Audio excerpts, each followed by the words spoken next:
اعوذ باللہ من الشیطان الرجیم بسم اللہ الرحمن الرحیم۔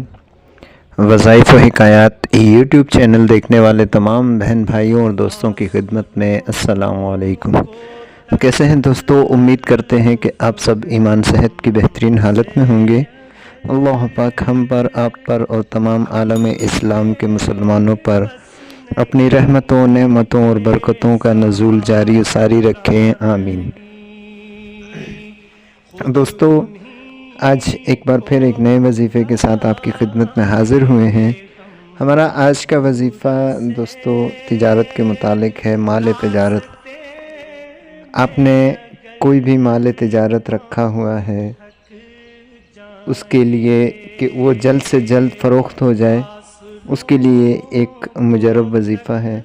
دوستو سب سے پہلے تو اس چیز کو مد نظر رکھیں، ایک اصول بنا لیں کہ کاروبار میں دیانتداری سے کام لیں۔ رزق اللہ نے اتنا ہی دینا ہے جتنا آپ کے مقدر میں ہے۔ مقدر سے زائد آپ ایک دہلا بھی جو ہے حاصل نہیں کر سکتے، اور مقدر سے کم ایک دہلا بھی آپ کو نہیں مل سکتا۔ آپ کے مقدر میں اللہ پاک نے جتنا رزق رکھا ہے وہ آپ کو ملے گا۔ طریقے دو ہیں، یا تو آپ اسے حلال کر کے کھائیں یا حرام۔ حلال کر کے کھائیں گے دوستو تو اس کا نفع دنیا اور آخرت میں آپ کو اس کا پہنچے گا، اور حرام کر کے کھائیں گے، جس اولاد کو کھائیں گے بھی فائدہ نہیں ہوگا آپ کو۔ جس اولاد کی پرورش اگر حرام رزق سے ہو تو اس سے کوئی نفع نہیں پہنچ سکتا۔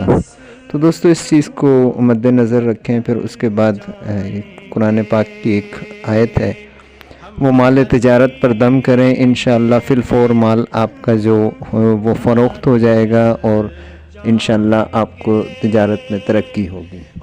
آیت شریفہ یہ ہے، فَلَنْ أَبْرَحَ الْأَرْضَ حَتَّى يَأْذَنَ لِي أَبِي أَوْ يَحْكُمَ اللَّهُ لِي وَهُوَ خَيْرُ الْحَاكِمِينَ۔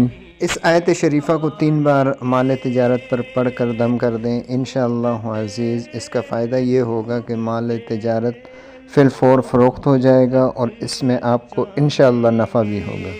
تو دوستو یہ تھا ہمارا آج کا وظیفہ۔ ملتے ہیں اگلی نئی ویڈیو میں نئے وظیفے کے ساتھ، تب تک کے لیے ہمیں اجازت دیجیے۔ اپنا بہت سا خیال رکھیے گا۔